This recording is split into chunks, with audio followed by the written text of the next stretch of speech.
me welcome everyone here today to the Datapreneurs launch event here in Seattle. It's great to have everyone. Can I get a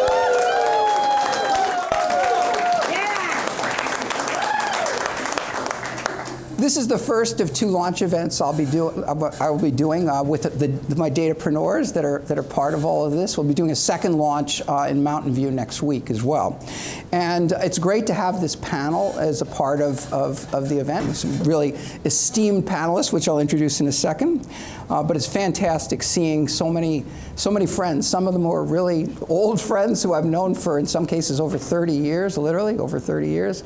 And in other cases, they're new friends that it's fantastic to get a chance to work with. So a little bit of background on the book, not much. The book is it's a historical perspective of what has happened with data. It really starts in really the 1980s, where I mostly started, but the story starts much earlier than that, in the beginning of digital computing. And it's a story about how technology has affected our lives and has done so through people, and people are such a huge part of that. And things, as we all know, it seems to keep going faster and faster. Technology keeps going, the evolution of technology and the changes that are happening in society. If I look back 30, 40 years, it seems like things moved at a snail's pace compared to now. And kind of the crazy thing is I think it's going to keep going. I think it's going to keep getting faster and faster. And certainly the artificial intelligence that is being discussed and will affect us all will be a big part of that. So the book is really about the people that have created the data revolution that we live in today. And one of the themes throughout it's about all the accomplishments that they've had, but one of the consistent themes, and I think this is incredibly important, is the values that they have brought to the products that they've built and the services that they've created. And values turns out to be an important part in technology companies, because the technical products express the values of the organization that built it. And it's never been more important. Values have never been more important than now, given what's happening in technology with all of the changes in artificial intelligence, which really has part of us, part of the people who are in it, creating that technology. So with the book, I started about 2 years ago. I have a co-author, Steve Ham, who helped me a lot with that. I never could have gotten it done. I wrote the book because I felt like I had something to say, and I thought that the story would be great to have the story told. And I hope that people could learn something from reading the book. I think everybody will. I think anyone who reads the book will learn something of use to them. But it wouldn't have been possible without a lot of people. It was done through a cooperative effort, for sure. First, I want to thank my wonderful wife, Laura Ellen, who has been my life partner and has been a supporter for the whole time. Thank you, Laura.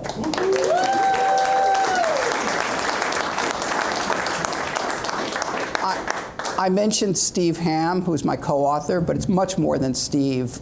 Rob Johnson's here tonight, and a number of other people who have really helped. Claire LaMotta, another people who have really helped to make the book possible and helped to bring the book out. And of course, this event tonight would not have been possible without Zinnia and the work of the Zinnia team that's put the event together. So I thank Flora and the rest of the Zinnia team. And I wanted to mention that in addition to the Datapreneurs that are up on stage here today, there's several other that are here with us in the room. Joan Armanad, who is with Collagi. I see Joan right there. Joan's one of our newer Datapreneurs. Taylor Brown with Fivetran. Taylor's up this week, so Taylor's been incredible in building Fivetran. John Lazarus, who was instrumental in IAYF years ago. Worked with John. He's one of the 30-year people that I've known for a really long time. Is David? I didn't see David Vaskovich. Is David here? I didn't see David, but I thought David was going to come. Jean Pauli is here, and he's doing Dokugami. There he is. And Viral Shaw has come all the way out from Boston for tonight's event. Viral is the CEO of Julia Hub, another one of my Datapreneurs. So congratulations to the Datapreneurs that are in the audience. They've done great work.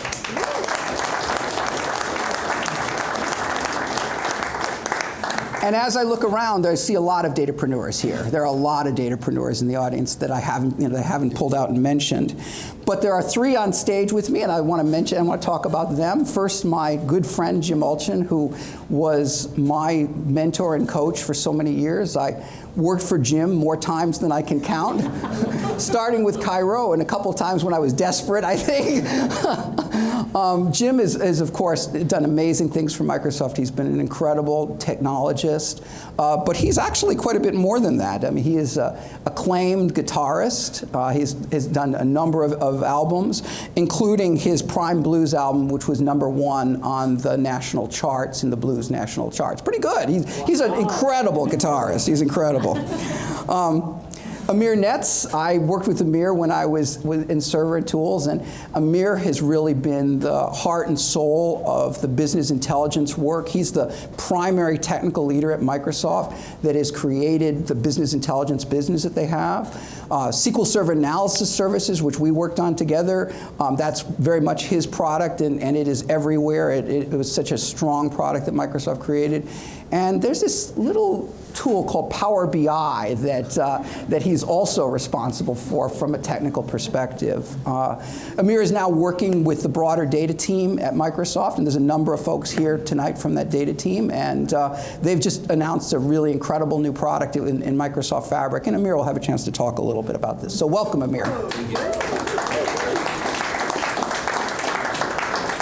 And my newest friend and mentor, I definitely view him that way, is Molham Aref. I met Molham shortly after I left Snowflake, and I started working with him about a year later. He is the CEO of Relational AI. He has taught me so much about data, I can't describe it in the last 3 years. He has been an incredible mentor to me, and he's doing some really, he and his team are doing some really groundbreaking work on next generation, what's called relational knowledge graphs. So welcome, Molham, great to have you. So I'll ask a few questions, and then we'll have some time at the end. And then when we're done with the panel, there'll be time to continue networking if you'd like to do that. So let me get started. I'll start with Jim on this one. In 1990, Bill announced something called information at your fingertips. I think you know something about that, Jim. What if you were to give if you go forward 30 years, what grade would you give the industry for accomplishing the objectives that Bill set out? Very subjective, A-. We have the internet, World Wide Web. We have smart devices that let us talk. We have huge storage. We have search to be able to search through all that information.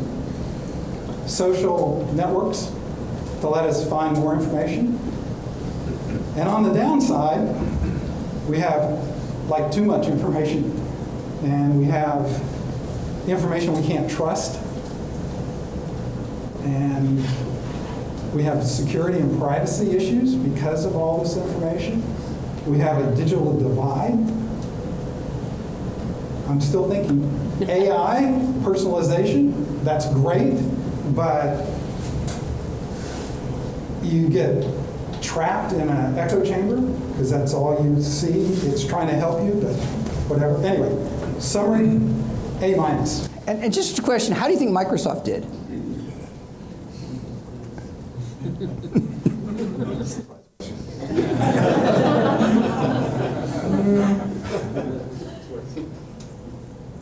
Well, they're coming on strong now. I guess it's... I'll leave it at that. I'll leave it at that. Amir, what do you say? How have we done? Well, I'll tell you. You mentioned Bill. I'll tell you a little story from 20 years ago. And I was a middle-level manager at Microsoft. I was called to something that I thought was amazing. A strategy conference.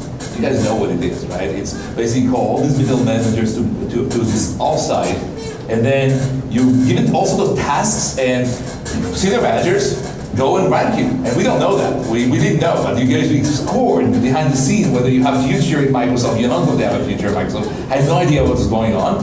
I was going through the days, and towards the end of the day, there is kind of create your own session, and you can propose a topic, and if people gravitate towards your topic, then you'll go into a room and talk about the topic, and you get the senior manager from Microsoft to accompany you. So I proposed a topic which was the next killer app for Microsoft and I got a bunch of people congregating around me, and Bill joined me in that room.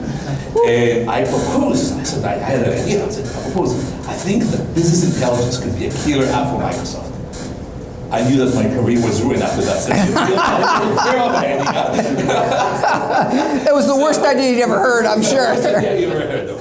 So that's kind of, so things change things, and it's been, I think things are pretty incredible. That is, even in the last year, the way we work with information is just, I think to myself, whenever I have a question, I wonder about, I'm curious about, it used to be that I would go to Google or Bing and type get a search phrase and hope to get enough blue links to go and click on and find what I'm looking for. It's just what happened just in the last 6 months with GDP, and I'm sure all of your experience is just completely different way to experience information.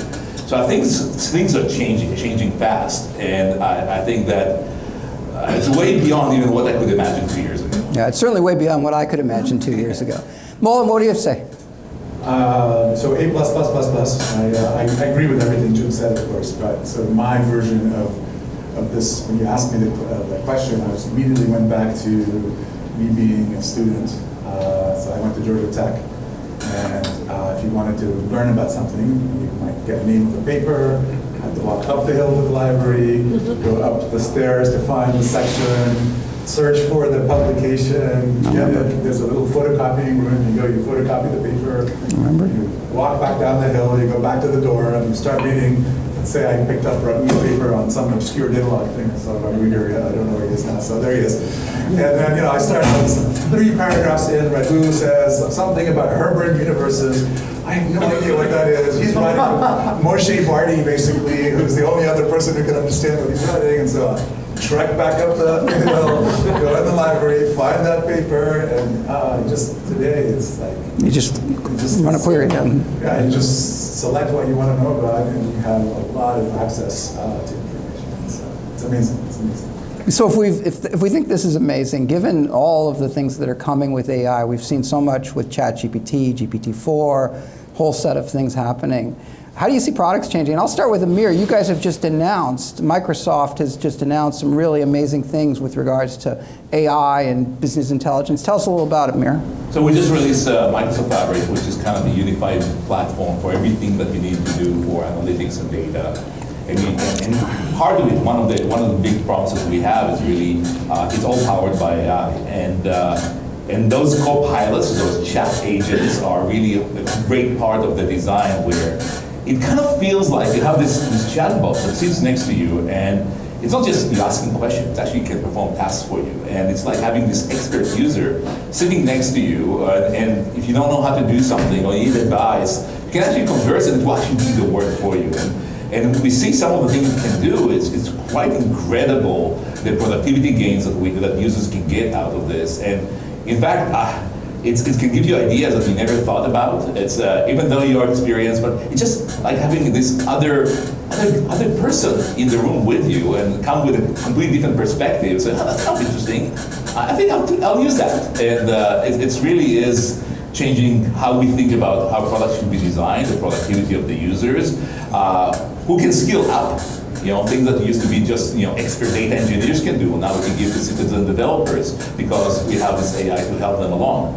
So I think there's some, and we're just in the 2 minutes into the game, first quarter, right? So it is clearly. So if we were able to do all that in 6 months, what can we do in the next 5 years? It's going to be incredible. When will some of those products be out? When will we start to see it, Amir? So we are right now in public preview, and so people can play with it now. They can play with it now. Those co-pilots are still in private preview. So okay, they're still when will the co-pilots? When we get our hands on the co-pilots? I think the first one will probably come out. We have a whole set of them in the product, but I think the first one will come probably in August, and then they'll start coming out one after the other. It'll be fun to watch. Molham, what do you think? What do I think about what? Oh, about about the innovation. How do you think AI is going to change things? How do you think products are going to change? I've been doing something related to AI for about 30 years now, and for 30 years, we built models to solve specific problems. Like you have a fraud problem, you build a fraud detection model. You have a forecasting problem, you build a model for forecasting. And for the first time, now we have a model just trained about the world, and you don't have to be, it doesn't have to be problem specific. And it has so much background and so much context about the world that you can ask it anything. It'll make up stuff if it has to, but it'll give you an amazing answer most of the time. And I think combining these types of models with all the symbolic machinery that we built over the last 50 years, databases and programming languages and good old-fashioned AI and all of that, and SAS solvers and these things, I think it's going to change everything. It's going to change the devices we have. It's going to change everything. Let me drill for a little bit on this. You taught me that knowledge can be a real asset to the intelligence in there. Can you explain that a little bit for people? We're as I just map it to my life experience, and so I know that I didn't have to figure out how gravity works or how basic laws of physics work or how computers work. I got the benefit from a lot of 10,000 years of human civilization and people capturing knowledge and passing it on to the next generation and so on. So, of course, sometimes you're passed on knowledge that's not good and you have to, take convention and rethink it. But for most things that we do in life, it's much easier if you benefit from, you stand on the shoulders of giants, so to speak. And so knowledge today is often captured in either like text and things like that, or maybe in code. And it's not something that we can represent in a way that's easy to digest. So yeah, I think knowledge and as a complement of data, and a lot of machine learning is really taking data and condensing it down to a smaller representation that is effectively knowledge, and it just makes it more useful. So the combination is killer, and data drives more knowledge, and knowledge drives more experimentation, which generates more data, which drives more knowledge. And things just keep going faster and faster as a result. So one of the things that's been really interesting to me in the last 4 months, in December, January, we saw ChatGPT, and later we saw GPT-4. But one of the things that's really interesting is that there's been a whole explosion, it seems, of open source development. Jim, I know you've been keeping up on this. What are your thoughts on open source versus the big models? And I think the world has benefited from the sharing that was sort of the predominant way that these researchers and the universities worked. And recently there's been sort of a closing down of that, which frankly worries me a little bit, because I think the progress has been so dramatic recently.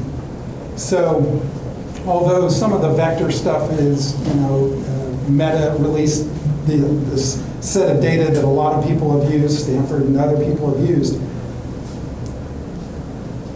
you still can't make a commercial product out of that. And so you start wondering, how can we still keep it open and keep some proprietary stuff there? So, it's an age-old problem. Certainly back in Microsoft, we wrestled with this quite a bit. I think there's going to be a ton of these models and, transformer LLMs, et cetera. But, how many are going to be actually commercialized using open source, who's been trained through 10,000 GPUs or 100,000? That's an open question in my view. Okay. Great.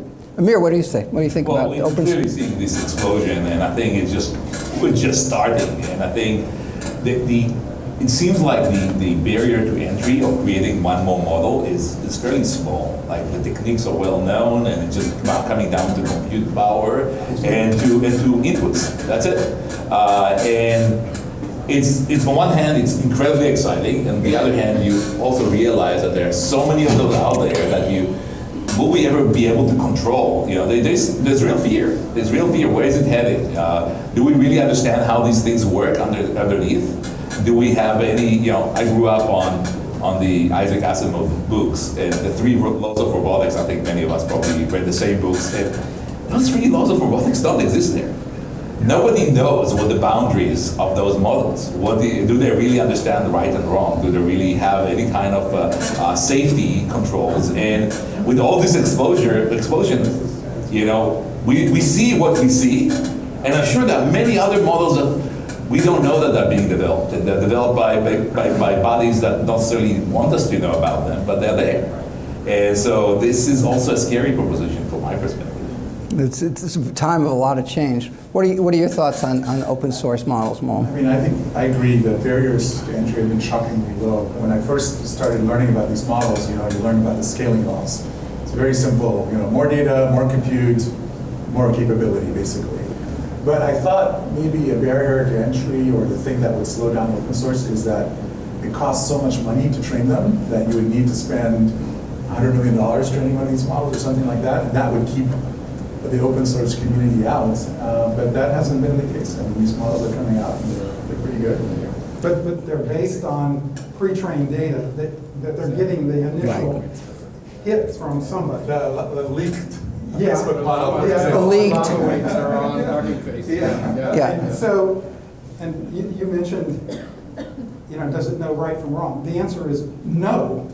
It knows statistically what the next word is. Exactly. That's it. So on that note, let's take this up a notch here.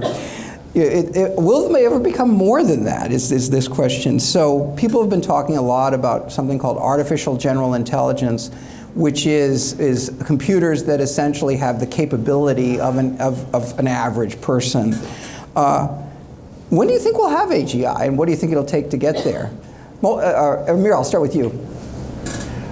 I think that we are seeing the spark of AGI already. I'm reading some of the dialogues that researchers are having with the AI. I think it all started for me when I realized, oh my God, it's really happening. There was this this researcher from Google, I think lost their job. Yep. But I was actually reading the dialogue between the AI and the researcher. The AI had a point of view, had morality, thought that experimenting on computers is morally wrong, just like experimenting on animals is morally wrong. It was really stunning because it was actually had a fresh point of view, that it's not like it was copying and pasting something that somebody else was saying. It actually came up with a very strong philosophical worldview, and I thought that's kind of as close as you can imagine.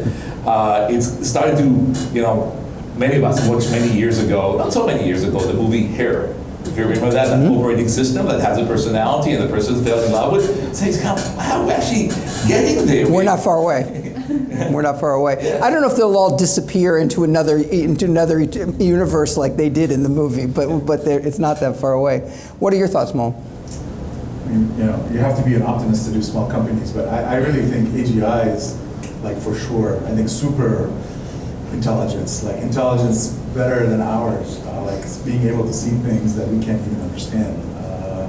I think that's in the next 50 years, next 40, 50 years. And combine, us and then embed in us, again, SAT solvers, into these computers, and the ability to combine these modes. So we're going to merge with these things, then? Is sure, that? Yeah. Some approximation of us will merge with these things. Yeah. What do you think, Jim? Are you a little more skeptical?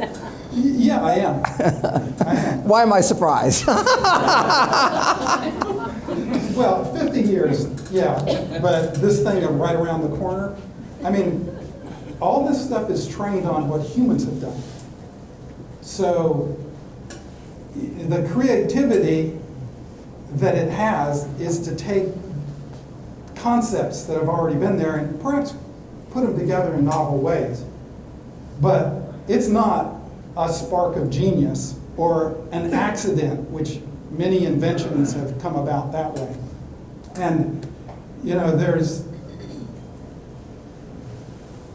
I believe it will happen, but many things that humans do from being creative come from sensory inputs and through judgment and other things that these transformers don't have real logic in the sense of knowing where they're going. It's a statistical model. And you know, I do code, and I just recently I asked, you know, because I couldn't figure out how to do this one popover thing, blah, blah, blah. And so I asked, you know, how do you do this? And it comes back, you know, you just use this API. I thought, Jesus, I didn't know that existed. So I do it. The API isn't there. But there's APIs all around it that look exactly like it. So it just sort of put them together. But it doesn't exist. And of course we're going to, I do believe we will get there. But I think it's a ways off, my personal opinion. So given that, I'll just start with you, Jim, on this. We just a week or two ago, 400 people, business people in this field wrote a letter that warned about the dangers of AI, including the risk to human extinction, which I thought was a relatively provocative thing to write. Yeah. Is your perspective that's a little bit ahead of itself, or what do you think, Jim? Well, I'm curious what you guys are going to say, but I think about it in two dimensions. One is misuse of the intelligence. That scares the bejeebies out of me because I don't know how to control that. And the other part is, how do you build in ethics, avoid bias? How do you basically imbue it with values that are helpful in the model? And between regulatory things, the government's working together, hopefully cooperation between the researchers, then I see more positive there. But I'm worried about the misuse. I mean, we control nuclear weapons. We have treaties that manage, and I think that that's a reasonable direction. But the world better wake up to this. Yeah, that's a very, very good thoughts. I concur. What do you think, Amir? Well, it's very clear that throughout our history, every beautiful invention we had was found a way to be used in the military context, in something that can harm people. And I don't think this is going to be in any way it's something that will be excluded from that historical trend. We are seeing right now all this AI just locked into our screen, but we don't know that the physical manifestation of the AI that will work around and among us with legs and arms. You mean the robots? Robots, the yes. robots that are coming. I agree. Coming. I totally agree. You look at what's happening in Tesla. They plan on having billions of robots produced. And those billions of robots will produce more robots because they can actually make new ones. And it doesn't take them 9 months plus 18 years. It takes them a couple of days to get to maturity, right?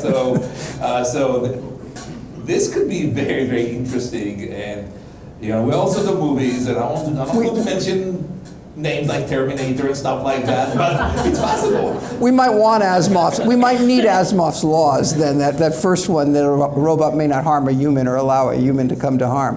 What are your thoughts on this, Molham? So you got me thinking about Asimov's laws when we were talking about the alignment problem and all that. But I have to agree with Jim on two things. First of all, I have to agree that transformers are not. We're going to need more than that to get to AGI. So that's. I agree with that too. I don't mean to imply otherwise. But I also think, you know, before we get to the point where, you know, whether does AI wipe us out or not, it's not like AI doesn't kill people. People with AI kill people, right? And so, long before it's sentient, if it provides enough of an advantage for the people who have it over the people who don't, that I think is a potentially much bigger threat than anything else. Great. Okay, with that, I will open up for questions anyone has for our esteemed panelists. I'll also answer any questions if anyone has anything to me.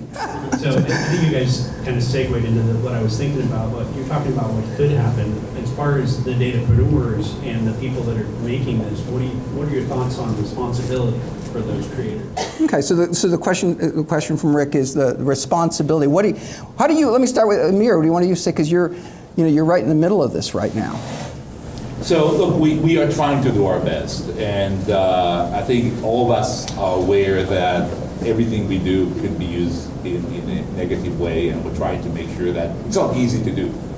But as I said, there will, as much as for all the people who are meaning good, meaning well, that same knowledge can be used by people that don't mean so well. And I don't think we'll be able to control it. And I think we should just accept that, first of all, you cannot solve progress. You just cannot. If you don't do it, somebody else will do it. And so we just have to figure out how, how we make sure that nobody has an incentive to do something catastrophic. How do we learn to live with, continue to live with each other in a way that, we don't get into wars too often, and there's good collaboration. So it's not easy, but with the one exception in next to the Black Sea, generally we've been able to do pretty well since World War II. So maybe there's hope. Any other comments on that? I agree with you. I don't know how, I can't even begin to conceptualize how you control it and manage it. I mean, you have ideas that are sort of maybe delay the problem a little bit. But maybe it's just ultimately, what Bob said, it's sort of our values as human beings, will ultimately prevail, and self-preservation and doing good and all of that. I just don't know how you can really control it. Well, the one thing I will say is that the thing I know for sure is that we as people are creating this technology, and the values that we have will be reflected in it. So values remain a very important thing. It's an important theme throughout the book, and I think it could never be more important given where we are. The training data is fundamental for at least the way these current models work. And I think they're discovering that quality is of more importance than quantity. That's right. Quantity is definitely important, but quality is turning out to be very important. And I think that's one of the things that's interesting seeing in some of these open source models that are being developed, because they are progressing very rapidly, and there's a lot of different techniques and things that are being built into it. Next question for all. So let me start out with a statement, and then I'll ask the question if everyone doesn't mind. But the question, the statement is: has everyone heard about the idea of pre-World War II steel? It seems like some people know, but for those who don't, let me just explain for a second. So it's steel that was produced before the atomic bombs went off. So it was not contaminated with radiation, and so for certain applications, you got to go and dig down sunken ships, and you get the steel for space use and so on. So the question for Bob, you and for the panel is, with ChatGPT and the world that we are entering now, there is clearly this incident where pre-2021 you had data that was not contaminated by by all this stuff, by AI generated whatnot. And now going forward, we do not know. If I go to the internet right now, I don't know what's what the origin is. So should we create an archive of everything pre-2021 and lock it up in a wall, or are we going to bravely enter this new world and we'll figure it out as we go along? That's a great question. I'll let these very smart people answer this question. Right now, it's like peak truth. Which is scary, because we know that It's not. history is written by the victors, and as the history itself is not the history necessarily that we know. So what's there isn't necessarily true. Yeah, that's the thing, is just because it was created by a person, that doesn't make it high quality necessarily or true. But it's certainly true that a lot of content will be generated by AI, and it'll become very difficult to distinguish that over time. It's a good question. It's an interesting thought. This book, right? It was written before GPT-4, right? I know Bob wrote it. I don't know. Some of it was written. It didn't get published till after GPT-4. You never know. You never know. Great question. It's a really good question. Where is the point where over 50%, over 75% of the content in the world will be generated by an AI, and will be read as if it was created by a human, but it really was created by an AI, and maybe a human read it to make sure that it still makes sense and they can sign their name underneath. Maybe we need NFTs for it, and to be able to lock things up. I actually think there's some truth to that. Actually, I think that we will wind up using digital encryption technology to validate truth, validate the source of things, and perhaps this is another reason for it. So, good question. Maybe validate the authenticity of it, the source. Truth. No, I said truth. The source. Yeah. The source. You know the source. Other questions? Okay. It looks like. Oh, one more. Great. So Phil. the the rate of change we all recognize is accelerating on the tech stack. And I guess my question for you or any of you is, like Bob, with your experience at Snowflake, or even going back to the early days of Microsoft, just imagine that the tech stack that exists right now with GPT-4 existed. Do you think that the very nature of company building that you went through in those past experiences, how do you think it would have changed? If you walked in on day one at Snowflake and this tech stack were sitting here, in terms of how you built the company, how you developed products, how you thought about setting up functions, all that kind of regular stuff and I guess part of my question is, we have this great technology and we're still building companies kind of the same way. People have a vision, found them, raise capital, build the classic functions. Is it going to change? We're building companies the same in similar ways, but the way people are working is very different. You know, you go back, I said, 30 years, you didn't even have email between people. And the way we communicate now through so many different tools, whether it's Teams or Slack or whatever you're doing within your company, is so different. I'm certain that one of the things I found when I started Snowflake, when I started at Snowflake, was that I thought it would have been incredibly difficult to build Snowflake before SaaS technology came out. Because everything we used to run the business was a software as a service. And the idea that I had to install all this software and have IT people hook it all together and buying computers and stuff, it would have been so much more difficult. And I think this technology will be similar in that, at least at first, it's going to appear as these co-pilots that will help assist us in ways. And hopefully that will facilitate communication between people. I think it will, because one of the very strong potentials of the technology is to understand where there are connections. Because these AI systems will be able to look at all of the intranet communications and see what everyone has said. And so there's ways it'll open up communications. I think it'll help. Your other thoughts? Look, the way we work today is just so different than the way we worked 4 years ago. I'm just looking at how my day is constructed and how many of the meetings I'm having is in person versus how many of them are online. And who do I meet with online? It's people from completely different, a bunch of our team members actually moved remote and we just continue to work as if nothing happened. We work with, we have very distributed development process. And in fact, if you just even look at how the teams we used to be the limiting factor of prior meetings. 4 years ago, it was how many people fit into the room. And you had rooms that could fit 6 people, 8 people, 12 people. And now we have meetings that there are 70 people in the meeting because everything is online. So the communication is much easier. And then people feel that they are... Are those 70 people Microsoft meetings helpful? I've been in a lot of those. And I have to tell you, most of them were pretty low value. I have to tell you. So the things are changing very fast. And it's really the most fundamental way of how we communicate with each other. It's going to be how we're going to write to each other and how we're going to convey ideas with the AI. And I think this is the rate of change of just what happened in the last 4 years compared to what happened to prior 20 years is just incredible. So just a quick comment on that. This is actually pre-language models. When I ran into an entrepreneur a few years ago who was building a system that will go out there, read the internet, try to figure out what people are interested in, create a product, source the manufacturer and distribution of the product, automatically set up a website to sell the product, right? And trying to find a feedback loop where you don't have to have anybody really involved in the business. So there is this idea of like an autonomous enterprise almost that's looking for pain or looking for something that people will find interesting and they're trying to create a service for it. And I think that idea is plausible with the language models that we have now and some of the capabilities. So will that autonomous AI actually go to Sand Hill Road and get funding and do all of those things? Or the local VCs here in the Silicon Valley? Is that how it's going to work? It doesn't need to. It just sort of makes money by actually building and selling stuff. It doesn't. Yeah. Yeah. Well, we'll see. Yeah, we'll see.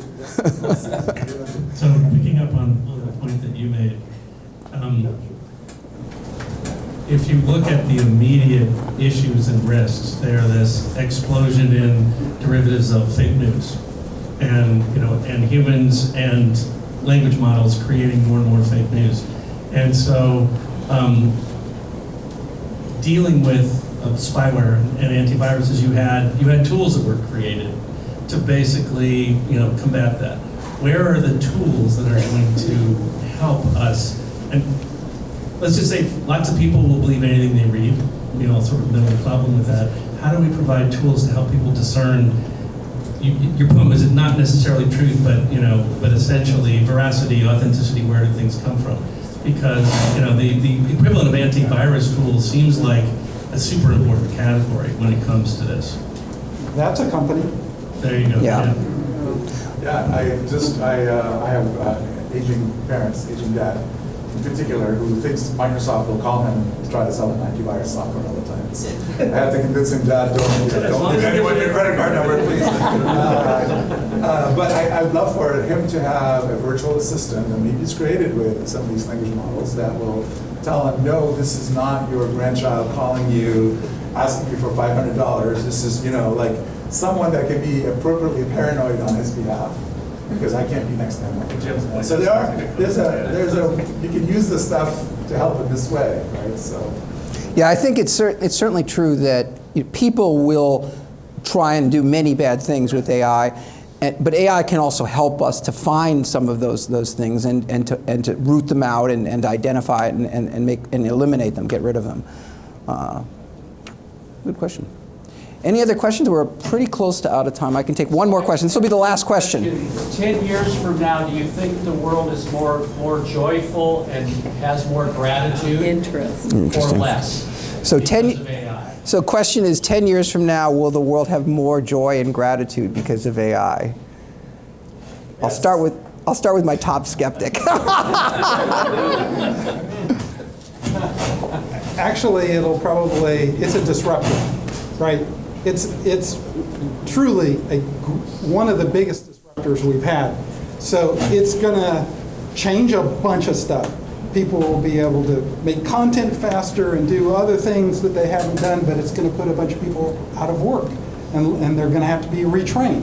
It's going to revolutionize education and training, but that's also going to put out some other people out of work. So I don't think there's an easy, life's going to be all great or it's all going to be negative. I think it's going to be a transition that society is going to have to go through.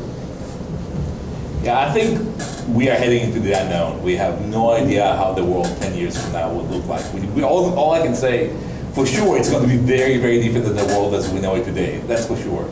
And it will be, as Jim said, it's going to be, it will require a lot of people to get used to a different reality. And some people will be happy and they'll say, hey, that's a wonderful thing. And other people will think, I actually liked my old life better, and I don't know why we had to go through this change, but the change is going to be inevitable. Yeah. It's as big, probably bigger. At least I think it's going to be bigger than the Industrial Revolution. It's going to be much faster than the Industrial Revolution. So yeah, we know that the Industrial Revolution was incredibly disruptive and changed a lot. All of society changed, and here we're going to do something very similar, much faster. So we'll see what happens. So Ted Kaczynski, the Unabomber, died last week. If you wanted to live in the world that he wanted us to live in, right? We wouldn't have medicine. We wouldn't, the first time you get an infection, you die. You have to see your children die that way, etc. So as a card-carrying optimist, I disclose that. I think on average, the answer will be definitively yes. It will be better, on average. Yep, that's a great note to end on. And that is a great note to end on.